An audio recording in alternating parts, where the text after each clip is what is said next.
Ya, selamat siang. Pas jam 1. Sebentar ini sudah Jayapura, ada Jayapura main di Manggalang. Ya, jadi kalau itu berlama-lama saya pulang lewat angkasa ini. Saya punya materi, saya kasih di pasien itu maksudnya dibagi dari kemarin atau dari kapan, supaya kita baca dulu materi itu. Sehingga waktu kita jumpa ini tidak bingung lagi baru buka-buka. Kita kalau baru buka kita mau tanya apa? Kalau sudah 1 hari kita baca dia pasti kita tahu, oh ini saya punya soal di sini. Nanti besok saya tanya. Begitu toh? Kita punya model pelajaran di sekolah sampai ke mahasiswa dulu punya model begitu.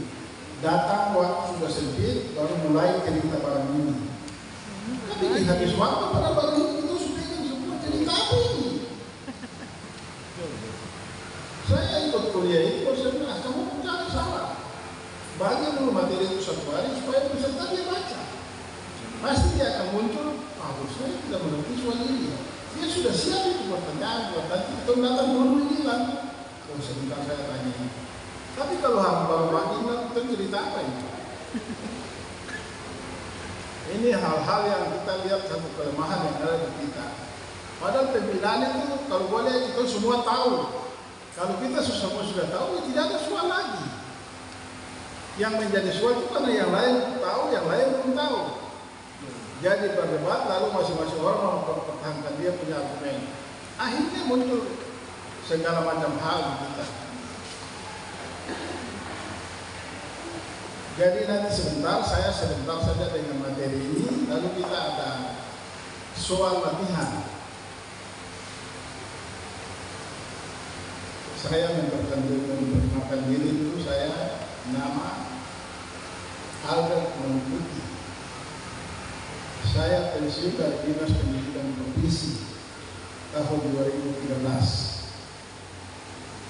Jadi sekarang sudah 10 tahun saya pensiun dari ini. Saya menangani keuangan Dinas Pendidikan itu ada 16 tahun. Jadi saya jadi majelis jemaat di Pengharapan Jayapura sebagai sekretaris urusan pendidikan.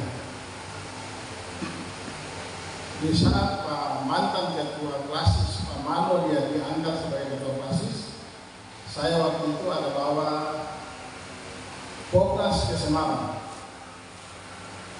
Jadi waktu dia jadi ketua klasis, dia pernah pegang jemaat Pengharapan itu 8 bulan. Disitulah dia tahu saya, karena saya waktu itu majelis.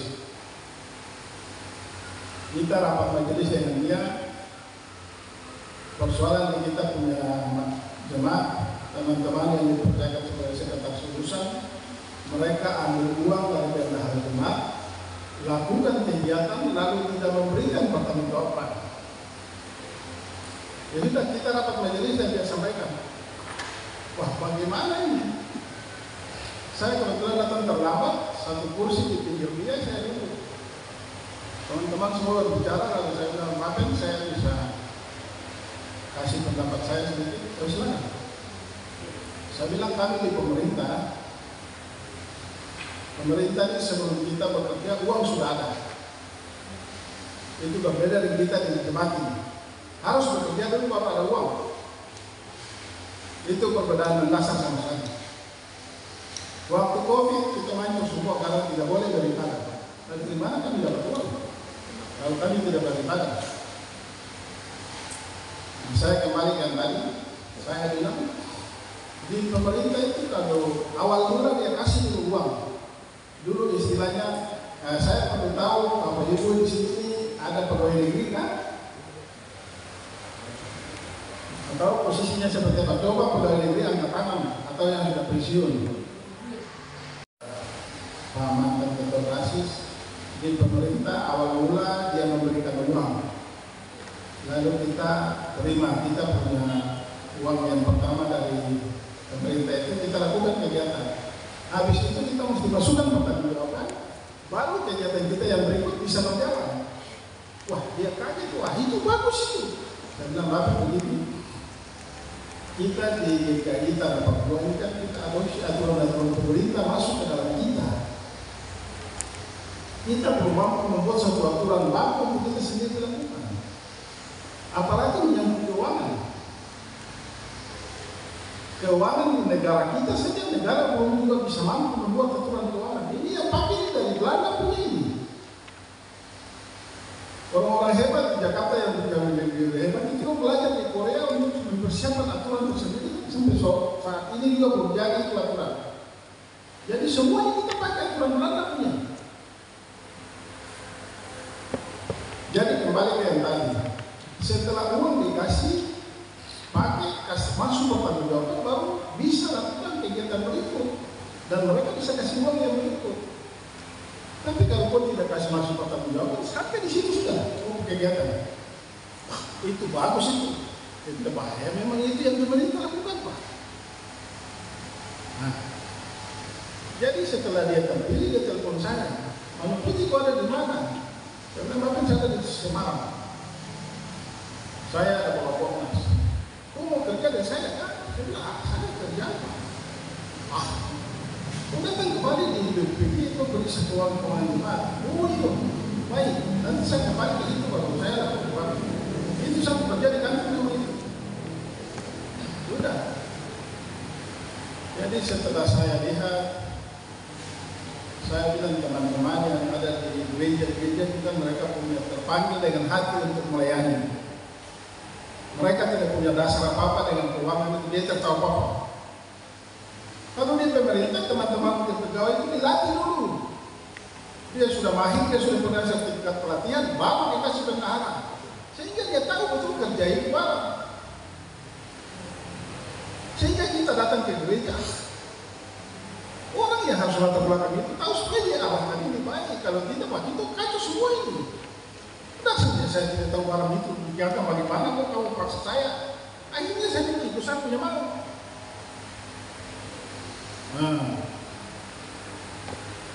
Saya 5 tahun dengan Pak Mantan itu sebagai anggota PPG.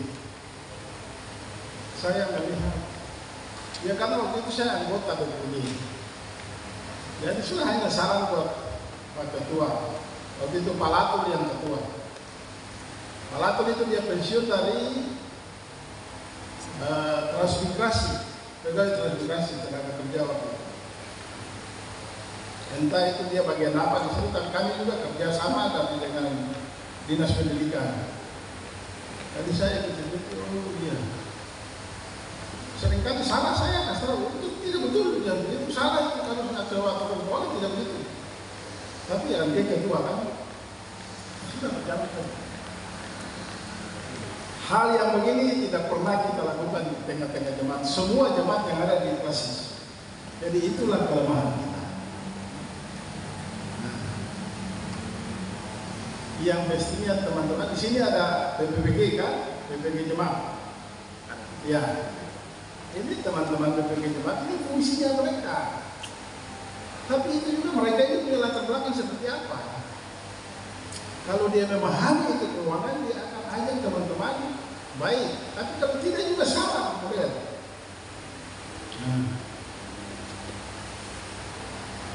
Jadi setelah saya terpilih kemarin di Shalom, saya punya komitmen, saya kumpul dulu semua PPG jemaat. Kita bicara dulu seperti apa kerja kita. Ternyata di tengah-tengah jemaat itu juga jemaat memilih orang-orang ini juga tidak pada porsinya juga. Dia terpilih seperti PPG, dia belajar situasinya, wah ini seperti KPK di pemerintah begitu. Dia datang obrak-abrik bendahara dengan ini, wah ini juga ini kacau juga itu. Itu tadi karena tidak punya latar belakang itu. Jadi saya katakan teman-teman bendahara dan pemegang tidak usah takut karena kalian saya mengerti betul tidak punya latar belakang apa dengan itu. Saya bersekolah tamat SD masuk SMEP, sekolah menengah ekonomi pertama itu tahun 72. Sudah itu SMEA dan terakhir di STI Otomotif. Jadi latar belakang ini betul saya ikuti dia secara baik. Saya bilang saya juga tidak tahu saya pensiun itu saya kerja apa. Waktu pensiun saya berdoa ke 2 bulan, 3 bulan. Tiap malam saya berdoa, Tuhan saya masih kuat.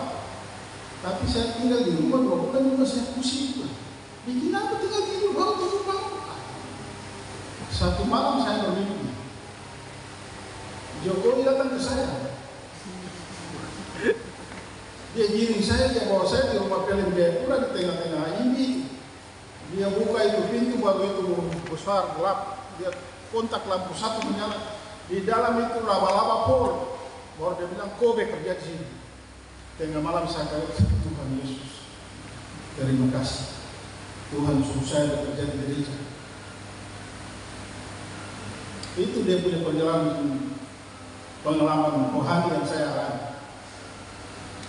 Jadi mungkin yang tadi Pasek, mana Pasek ini? Saya memang, kita orang di pinggir pantai hidupnya toh. Jadi kalau ombak besar, kalau kita bicara kecil orang terdengar. Nah, jadi ciri khas kalau bicara keras orang pikir itu orang marah orang, tidak lah. Rugi kalau saya mau marah orang kan saya juga rugi kan. Untuk apa marah orang? Tapi kalau pembawaannya itu suara keras orang bilang, wah ini pasti bermarah kan? Bukan tidak. Jangan begitu. Maksud kita itu supaya kita semua pemahaman yang sama, tidak ada lagi ribut. Kalau semua sudah sama mengerti kan itu jalan bagus toh. Itu saja sebenarnya inti dan soal itu. Barangkali saya tidak usah cerita itu terlalu lama. Memulai dengan tugas bendahara sepertinya apa ya? Di dalam ini ada dia ditulis semua dalam ini, materi ini. Bapak Ibu coba buka halaman 5. Pelaksanaan teknis operasional 6 langkah ke dalam perbendaharaan gereja. Jadi itu bahasa Indonesia yang kadang-kadang dari pusing. Sebenarnya kalau begitu kan tulis saja tugas bendahara itu apa saja. Kalau kita bicara begini kan kita semua mengerti dari bahasa mana saja kita mengerti bisa terima itu. Seorang bendahara terima tugas sebagai bendahara dia tugas apa saja. Yang pertama di gereja adalah menerima. Itu juga di pemerintah sama. Tugas seorang bendahara adalah menerima. Menerima otomatis bendahara itu kan dia ada pada level organisasi bagaimana ada atasan atau jadi dia menerima dari atasan. Nah, kita di gereja ini otomatis menerima persembahan jemaat itu. Begitu juga di waktu kita unsur-unsur beribadah ya sudah. Pada waktu ibadah ada derma-derma yang berkumpul. Yaitu menerima. Yang kedua mencatat. Di sini tugas kedua ini ada ibu bendahara jemaat ada tidak? Alasannya apa dia terakhir? Mana Pak Sekjen itu kemana nih? Dia bicara bahwa kita semua yang namanya pemegang kasih ini harus. Jadi sudah tidak usah pakai pemegang, pakai bendahara semua saja sudah. Karena bikin pusing saja sudah. Bendahara lead, bendahara unsur, bendahara apa lagi? Tadi saya dengar ada KSP. Tapi juga dipegang oleh koordinator. Ini kan harus jelas lah. Yang paling utama adalah bendahara jemaat. Jemaat kasih dok 9 atas ada seorang bendahara. Tugas ini dia harus dengar dan dia lakukan secara baik sehingga jemaat percaya kita. Karena setiap hari minggu jemaat itu dia kasih dia budaya model baru itu karena ada informasi buat dia. Ini kan bikin ribut kita semua. Nah, baru hari ini dia tidak hadir terus. Nanti saya bicara buat siapa dengar ini. Bapak Ibu bisa dengar tapi apakah bisa sampaikan sekedar baik buat dia kan tidak toh. Diharapkan dia hadir supaya dia dengar lalu dia lakukan itu. Di antara sejumlah jemaat yang akan dikasih 29 dia terpanggil sebagai bendahara. Terpanggil untuk melayani ini ke ini Tuhan bukan dia bukan siapa punya. Kita juga yang terpanggil untuk jadi unsur-unsur ini juga ini kita sadar dia betul. Ini Tuhan punya pekerjaan, bukan siapa-siapa punya. Jadi mari kita mensyukuri tugas itu kita lakukan dia, supaya biarkan juga mengalir ke kita. Nah, jadi tugas bendahara yang kedua adalah mencatat. Jika kita tidak mencatat, kita bisa gila. Karena jemaat bilang bahwa kami sudah kasih derma sudah 1 bulan ini kok tidak pernah kami dapat informasi seperti apa. Saya punya pengucapan syukur dong, ada baca di situ kan? Gimana dong baca satu pengucapan syukur kan tidak? Jemaat-jemaat yang kritis itu dia berdiri langsung tanya, Bapak ini hari ini bisa kasih pengucapan syukur, kamu tidak baca? Kamu pakai dia untuk apa? Ini kan sangat hebat ini. Jadi pencatatan itu sangat memudahkan kita sebagai seorang bendahara. Orang di luar sana boleh cerita apa saja, tapi kalau kita punya pencatatan, kita tenang saja, kita ketawa saja. Ampunilah dia karena dia tidak tahu apa yang saya lakukan itu.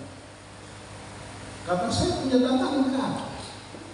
Hari Minggu ini penerimaan dewa sekian, pengucapan syukur sekian, diakonia sekian, semua lengkap.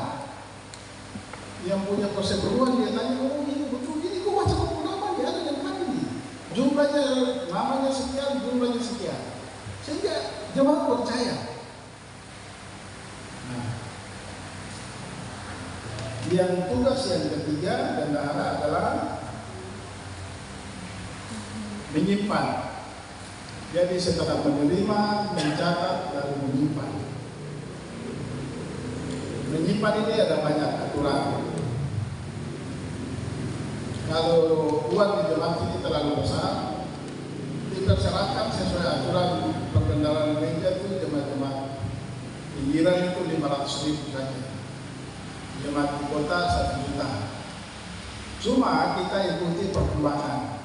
Uang 1.500.000 kita bisa bikin apa dengan dia?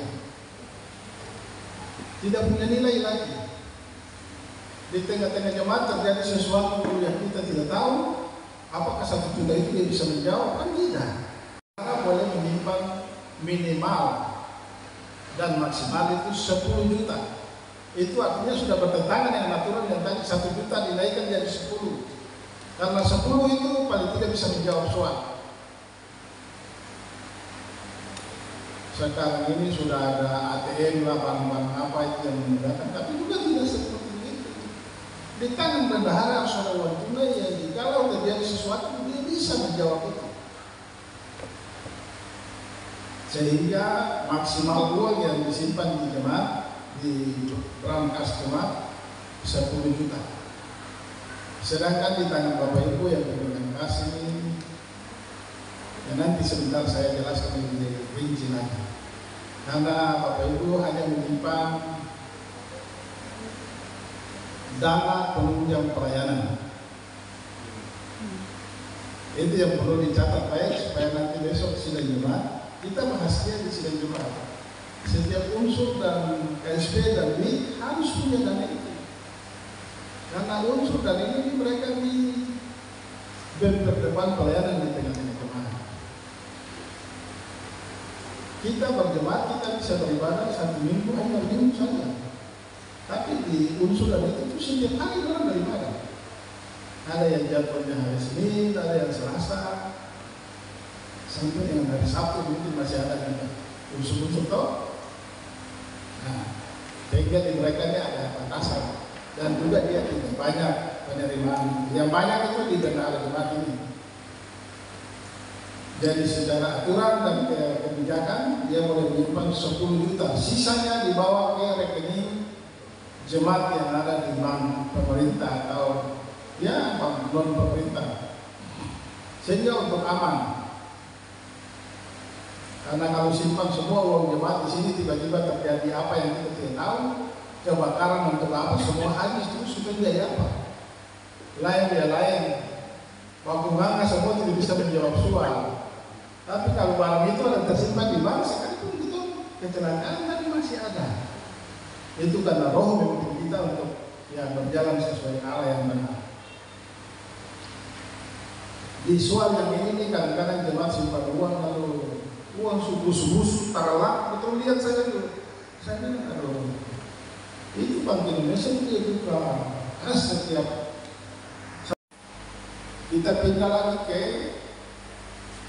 mengeluarkan, itu poin keempat. Mengeluarkan ini otomatis atas perintah. Jadi bendahara di jemaat ini dia di bawah perintahnya ketua jemaat selaku otorisator. Ini bahasa ini bahasa Belanda punya. Dan tadi saya bilang itu aturan di Belanda tempatnya ini. Jadi otorisator itu ketua jemaat dia bertanggung jawab atas seluruh apa saja yang ada dalam jemaat ini. Ada satu lagi dia nama koordinator, itu yang ada dulu di samping pinggir ini. Ya, beliau ini dia punya jabatan koordinator. Jabatan itu apa saja? Dia akan menilai kira-kira otorisator pembendaharaan perlu kerja betul atau tidak, sesuai hasil keputusan sidang atau tidak. Itu tugas dia. Tapi nggak itu berjalan atau tidak. Ini kembali ke situ. Jadi baru-baru ini dia cerita begitu. Ketua bisa perintah bendahara yang tadi menerima, mencatat, menyimpan. Sudah itu kok mengeluarkan. Mengeluarkan itu sesuai keputusan sidang. Buku sidang itu PAM punya kegiatan apa saja, jumlah dana yang berapa. Dia ajukan kepada ketua, ketua setuju. Tapi ini bisa balik koordinator ini belum bisa dinilai itu. Betul dengan buku sidang keputusan atau tidak? Kalau tidak dia bisa coret itu. Cuma ini banyak belum bisa dilakukan baik di tengah-tengah. Jadi dia sekedar menjadi pengetahuan saja.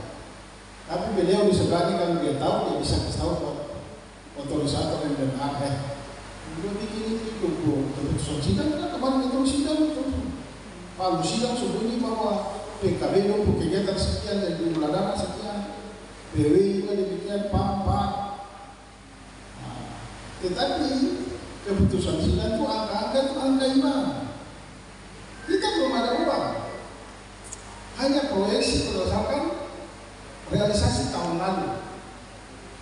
Jadi kita rencanakan tahun ini mungkin dia naik sedikit. Lalu itu dia berjalan terus, ya itu bisa terjawab. Lalu tidak bisa ampat-ampat unsur lalu dia satu kali majukan dia punya dari mana uang. Tidak bisa teman-teman yang itu juga dia mesti paham. Kalau ini kita tidak bisa lakukan nanti kita beribut. PKB datang, saya harus punya, PKB datang saya juga harus. Nah, tapi harusnya ini penerimaan kita seperti apa? Ini soal-soal yang perlu kita pertimbangkan. Lain dengan pemerintah uang sudah siap. Silakan dimajukan. Persyaratannya lengkap, dia terima uang. Lakukan kegiatan, maju bertanggung jawab, kegiatan berikut juga bisa. Itu pemerintah punya kerja itu. Kita di jemaat tidak. Kita lihat dulu minggu kemarin kita punya penerimaan seperti apa. Itu yang akan kita belanjakan di minggu ini. Tetapi kan begini, wah, itu kan ada saldo. Wah, ini kelakuan saldo itu kita bekerja 1 tahun. Karena kita mengatur baik, terakhir di bulan Desember itu ada uang sekian untuk kita sisihkan. Sehingga logikanya apa yang kita dapat, itu yang kita belanjakan. Bukan kita kasih habis yang kemarin sisa, wah ini kita hancur semua lagi. Jadi di dalam menyusun RAPBD, ya memang saya sudah tahu untuk persen. Sudah ada konsepnya dan dia sudah bawa. Nanti jemaat ini akan berjalan dengan baik. Tetapi semua orang harus paham apa yang dia sampaikan. Sehingga kita sehati, tidak mau tuling. Saldo ada besar baru kamu bilang terada uang. Kau tahu hari esok seperti apa? Tiba-tiba COVID datang dan kita teribadah, kau dari mana? Ini suara-suara yang kita sudah. Jadi kita berserah diri untuk Tuhan. Tuhan buka barang ini buat kita. Barang ini kita tertolong, tapi kalau kita berserah buat Tuhan, Tuhan buka kita punya otak.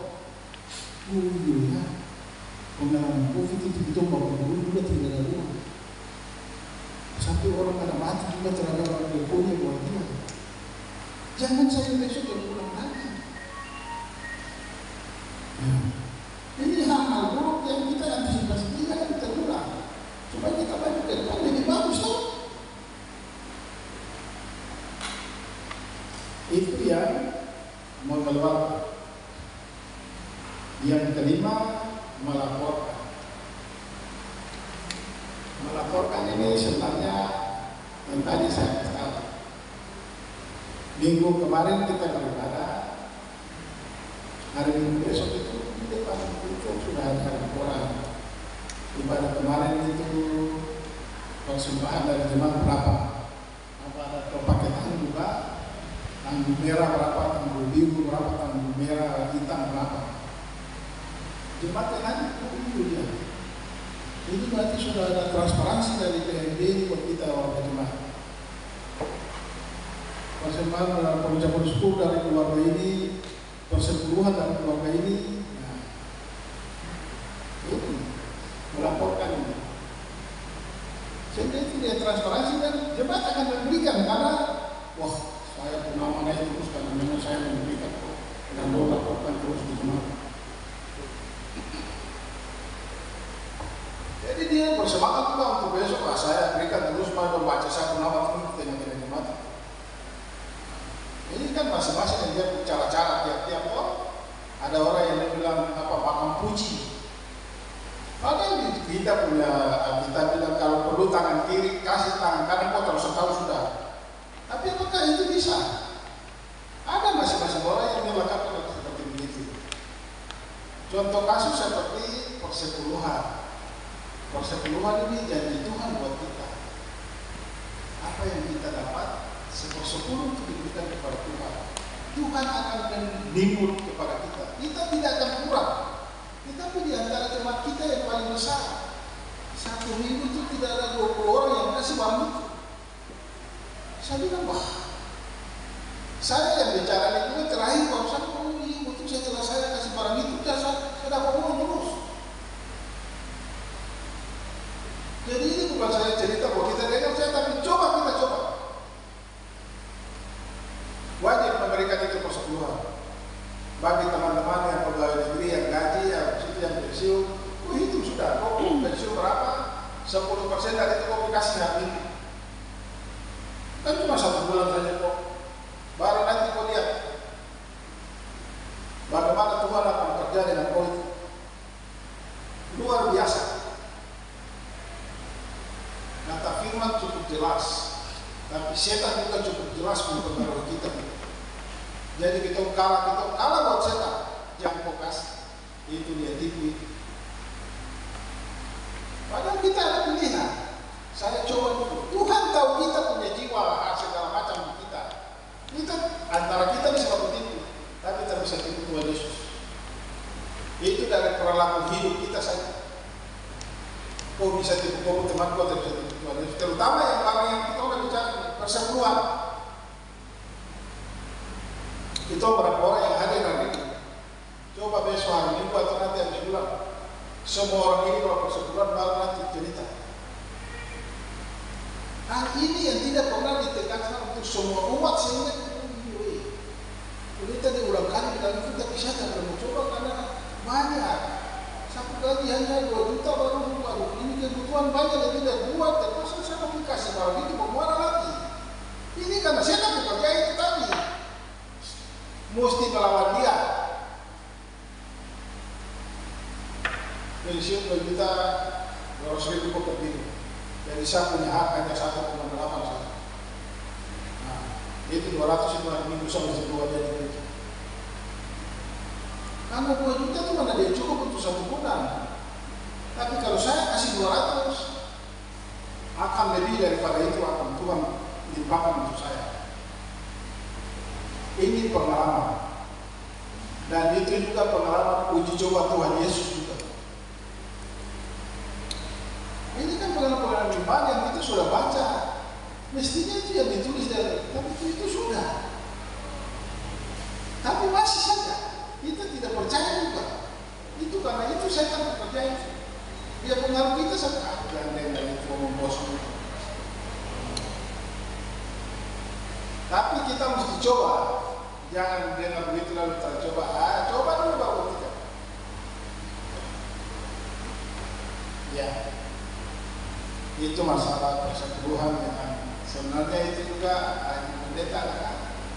Jadi setiap hari Minggu mungkin khotbah itu kan terlalu bikin jemaat pusing juga. Tapi orang-orang ini yang rasa ini, karena keluar itu kan kita pikiran tuh hanya berapa. Itu kalau dia badan dalam gereja pakai otak kita lingkap keluar. Hanya badan saja karena hari Minggu di gereja itu otak terada lagi. So pikir habis ini mau di pantai besi kalau pergi di mana mau putar mana. Jadi waktu kita dengan Tuhan Yesus itu sangat-sangat sedikit. Tapi Tuhan sangat luar biasa murah hati dan memelihara kita. Jadi apa yang dibilang coba amali. Tapi kalau anak muda penyembaran itu kamu cerita orang kosong saja.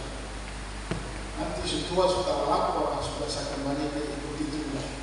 Itu pengalaman itu sudah. Apalagi sudah harta banyak ya penyembuh.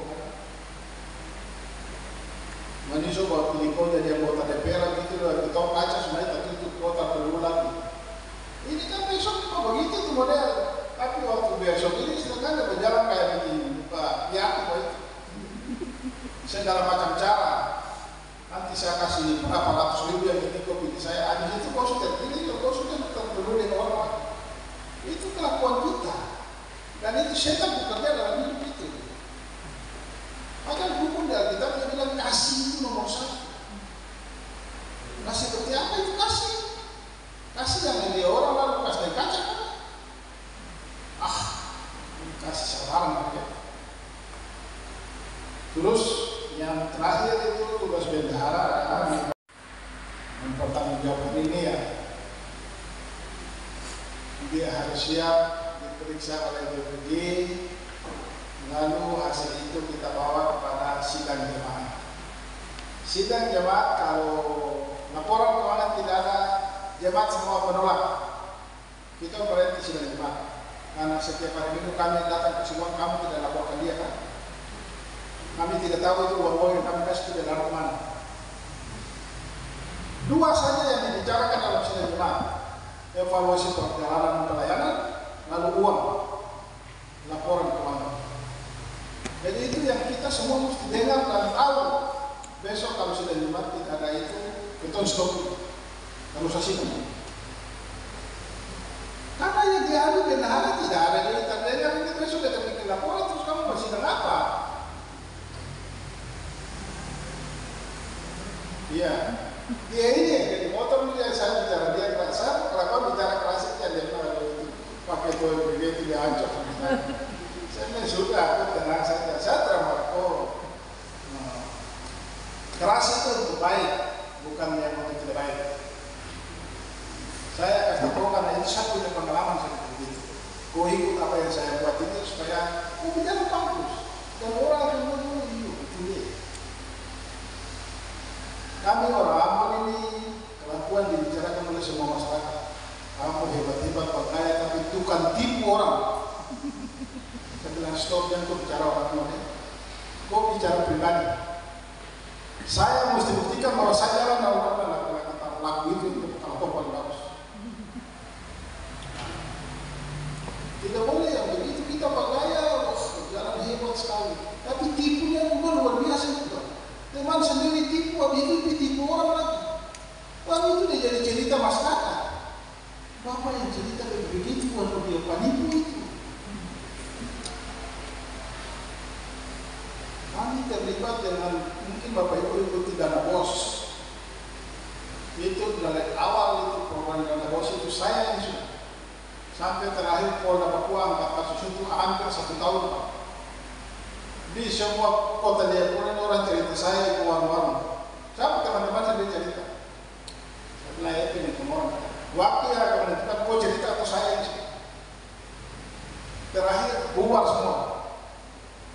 Kamu cerita itu uangnya orang. Setiap saat saya berdoa Tuhan ini uang banyak Tuhan tuntun saya supaya saya bikin uang ini. Orang berdoa saya satu Papua. Saya pergi di Cina, kepala sekolah dan Nabire telepon sampai di Cina. Nuntanya itu sapu HP, baru ini sapunya baru ini kepala sekolah dan nggak bini. Dia cek karena bos. Nah, jadi itu memang saya tidak tahu juga, tapi ini Tuhan punya kerja. Tuhan siapkan saya pada waktu itu. Hari ini saya mesti membagi ini buat kita semua. Jadi kita hidup saling memberi dan membagi. Tidak bisa barang itu lalu kita bawa mati sendiri, tidak bisa. Jadi kita bagi barang ini supaya kalau yang terima banyak, ya sudah. Itu Bapak juga bicara betul itu. Dan kita bilang, oh iya betul. Persepuluhan itu benar, wah itu kata itu bukan kata saya. Saya hanya lanjutkan itu saja. Karena saya berpengalaman itu, awal mula juga saya akan peramu juga. Tapi setelah saya berikan, wah biasa. Dan itu disebutkan di ayat itu. Tuhan akan membuka tingkap langit, mencurahkan semua berkat untuk kita yang memberikan. Nah terus apa lagi? Karena tidak pernah coba, setan sudah selalu bertunggang kita. Jangan kau kasih berhenti di poin. Sejarah awal kan jadi itu. Setan datang buat perempuan itu. Oh bilang dulu. Dulu makan buah ini itu kecil yang sebut itu kalau kamu makan kamu sama jadi dia. Setan kita boleh berpikir. Jadi ini titik awal kita berpijak daripada pengalaman yang sangat luar biasa. Sederhana sekali, tidak perlu ada bimbingan siapa-siapa lagi. Baca kita perlu otak pikir, sembahyang supaya roh berkegiatan di anak kita. Oh dia berarti begini. Paling gampang sekali.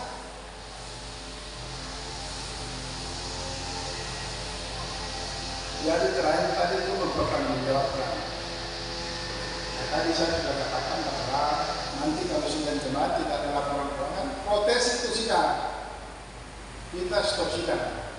Karena kami mesti dengar laporan keuangan. Setiap minggu kami datang ke gereja kasih dia mana keuangan. Yang dia asal saya memberi kata, oh ibu tidak begitu dong. Memang itu satu sikap baik yang setiap minggu melaporkan penerimaan kemarin di tengah itu supaya siapa saja yang masuk dia baca. Tapi kalau itu kau tidak buat juga ini kan bagaimana? Kalau itu kita masih kalau itu tidak ada. Sama saya. Dong yang lain yang pelayanan dong laporan punya kok. Semua orang pelayanan kan evaluasi pelayanan laporannya oke toh. Kita jawabkan berdua itu saja. Kalau kita beribu sampai berhari-hari lagi. Bikin siang malam makan bikin uang lagi. Pemerintah punya anggaran siap saja dia cerita itu lama. Ini adanya di kita itu. Tapi di pemerintah tidak cerita itu lama Pak. 2-3 jam sudah oke, tutup. Itu praktisnya karena memang aturannya cukup jelas di situ kan semua paham sehingga tidak ada cerita kosong di situ. Yang paling terjadi itu di tengah-tengah gereja. Lalu uang seribu terus 2.000 putaran. Cuma karena yang pegang ini tidak transparan melaporkan secara baik sehingga jangan orang itu. Nah, itu baru suatu uang, belum soal barang-barang ini. Barang-barang ini kan ada uang semua. Kita tidak tahu ini uang berapa banyak, pas keluar uang apa yang dia pada pegang baru cari, dia punya nilai berapa lagi. Dia bisa dari dia banyak tapi tidak kan. Ini banyak soal yang kita, apalagi kita otak ini sendiri, kita soal paling banyak. Makanya bendahara harus catat. Catat itu adalah poin nomor 2 yang kewajiban seorang bendahara harus mencatat. Jadi kalau dia bilang bendahara terhadap pemerintah sudah betul itu baribu semua. Di unsur kau di mana saja harus catat. Habis ibadah kita kasih waktu berapa menit itu dia lakukan itu kebacakan di unsur itu. Hari ini kita beribadah di keluarga siapa, dia berapa, ucapan syukur ada tidak, dana penunjang pelayanan itu utama bagi unsur yang macam-macam. Jangan lupa itu, karena kita tidak bisa datang selalu minta di bendahara. Hari ini saya terakhir waktu mau bicara dari di mana. Kalau dia dulu sih sudah dengar dan dia bisa lakukan itu.